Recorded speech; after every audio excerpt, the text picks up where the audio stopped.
एक तरफ जहां आखिरकार इंडोनेशिया घुटने पर आया और फैसले को बदलने के लिए मजबूर हो गया, तो वहीं दूसरी तरफ अब बांग्लादेश में तबाही का तांडव शुरू हो चुका है। भारत का जहाज भी डूब गया। कंगाली में जैसे आटा गीला होता है वैसा ही बांग्लादेश के साथ हो रहा है। दिवालिया होने के कगार पर पहुंच गया है बांग्लादेश। पाकिस्तान की बात नहीं कर रहे हम लोग, पाकिस्तान तो पहुंच ही गया है, पर बांग्लादेश का भी वही हाल हो गया है। जानेंगे क्या है मामला, इसके अलावे बहुत कुछ। आइए जानते हैं इन खबरों को विस्तार से। कहते हैं जरूरत से ज्यादा चालाक इंसान को 4 जगह गंदगी लगती है। वैसा ही हुआ इंडोनेशिया के पीएम के साथ। जिस तरीके से उन्होंने निर्णय लिया वो निर्णय अब उन्हें ही बैकफायर करने लगा, और अचानक से जैसे ही बैकफायर की जलन शुरू हुई वैसे ही जोको विडोडो ने इस पूरे बैन को ही सोमवार को हटाने का निर्णय ले लिया। लेकिन रातों रात ऐसा क्या हो गया कि इंडोनेशिया के पीएम ने ये फैसला बदल दिया। आपको बता दें इंडोनेशिया के सरकार को ये फैसला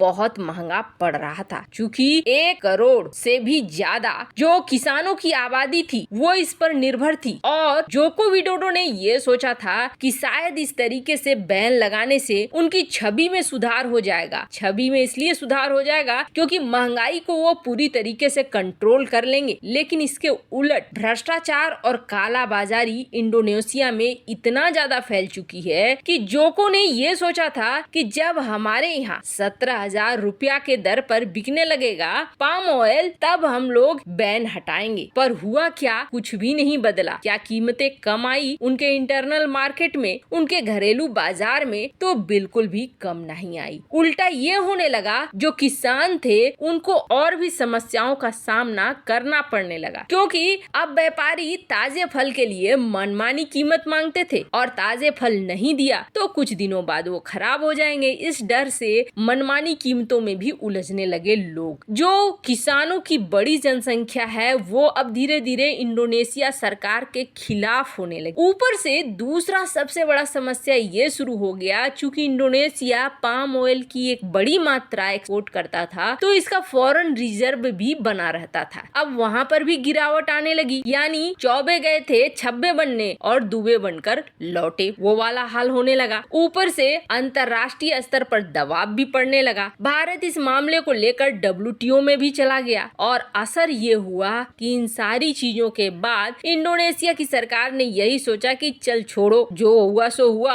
अब बैन हटा लेते हैं, कम से कम अभी से तो सुकून मिलने लगेगा। और इंडोनेशिया ने अब सोमवार से बैन हटाने की बात कह दी है। हालांकि ये काफी अच्छा है कि ज्यादा वक्त नहीं लिया, वरना श्रीलंका से भी बुरा हाल होता, क्योंकि वहाँ पर बड़ी जनसंख्या धीरे धीरे प्रदर्शन की तरफ मूड बना रही थी। जिस भ्रष्टाचार को रोकने की कोशिश विडोडो ने की उसका उलट होने लगा था इंडोनेशिया में। लेकिन भारत के लिए सबसे अच्छी बात यह है कि पाम ऑयल की खरीद अब फिर से शुरू हो जाएगी। जो 30 लाख टन भारत का फंसा हुआ था वो भी अब वापस आ जाएगा। और दूसरी बड़ी बात यह है कि भारत को एक ऐसा क्षेत्र मिल गया, शिक्षा मिल गई कि अब पाम ऑयल को हमें अपने भी देश में इसकी उपज को बढ़ाना है ताकि दूसरे पर निर्भरता न रहे। अब जब तक इंडोनेशिया से इंपोर्ट होता है तब तक तो ठीक है, बाकी समय रहते हमें तैयार कर लेना होगा इसका ऑप्शन भी। वहीं दूसरी तरफ अब बांग्लादेश का नंबर आ गया है। पाकिस्तान के बारे में तो आपने सुना ही, श्रीलंका की तबाही के बाद पाकिस्तान का नंबर आया और पाकिस्तान तबाही के इस कगार पर पहुंच गया है कि इंपोर्ट में बहुत सारी रुकावट लगने लगी है। विदेशी मुद्रा भंडार के नाम पर कुछ भी नहीं बचा है। लेकिन बांग्लादेश का क्या हाल है? और बांग्लादेश तो सुनने में यह आ रहा था कि पाकिस्तान से इसकी GDP बहुत अच्छी है, फिर बांग्लादेश का नंबर कैसे आने लगा? दिवालिया होने का संकट क्यों गहराने लगा? तो आपको बता दें बात बिल्कुल सही है, बांग्लादेश पाकिस्तान से निकलकर एक अच्छे पोजीशन पर पहुंच रहा था। लेकिन अब श्रीलंका के बाद एशिया के इस देश पर आर्थिक संकट मंडराने लगा है, और इसका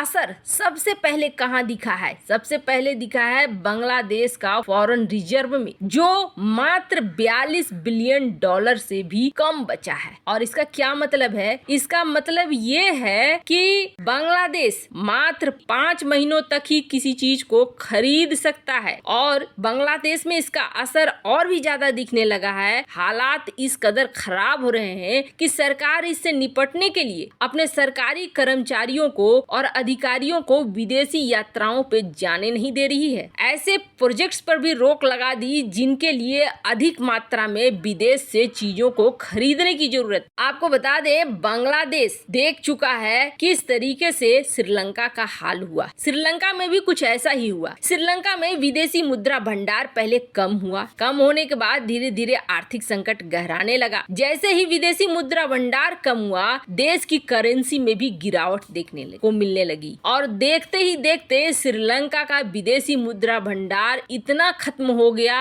कि कुछ खरीदना भी मुश्किल हो गया और आर्थिक संकट पैदा हो गया। और जैसे ही जरूरी सामान भी नहीं खरीद पाने लगा श्रीलंका, लोगों ने सरकार के खिलाफ मोर्चा खोल दिया। अब ऐसे ही हालात बांग्लादेश में होने का खतरा मंडराने लगा है। अब ये सब कुछ हो क्यों रहा है? बांग्लादेश की सारी कमाई कहाँ चली गई? बांग्लादेश कैसे फंस गया है? तो आपको बता दें, बांग्लादेश में जनवरी के बाद से ही हालात खराब होने लगे थे। विदेशों से बांग्लादेशी नागरिक जो पैसे भेजते थे उसमें भी काफी कमी आई। ये कमी पिछले साल जुलाई से शुरू हुई। उसके बाद बांग्लादेश ने ध्यान नहीं दिया और अपने आयात को बढ़ाता चला गया, यानी खरीद को बढ़ाता चला गया। फरवरी में हालात ज्यादा खराब हो गए जब बांग्लादेश में खरीदने के लिए मात्र 6 महीने का पैसा बचा हुआ था। इसके बावजूद भी कोई रुकावट नहीं आई। और आपको बता दें, इस वक्त बांग्लादेश की जो करेंसी है टका, उसकी भी वैल्यू लगातार गिरती जा रही है। और इन सब को बताया जा रहा है कि रूस यूक्रेन युद्ध की वजह से बहुत सारी चीजों का निर्यात नहीं कर पा रहा है बांग्लादेश। तो वहीं दूसरी तरफ बांग्लादेश भी हथियारों की खरीद की होड़ में लग गया है। ये भी एक बड़ा कारण है। अब इन सब के बीच कंगाली में आटा गीला कैसे होता है वो जानिए। बांग्लादेश ने भारत से खरीदा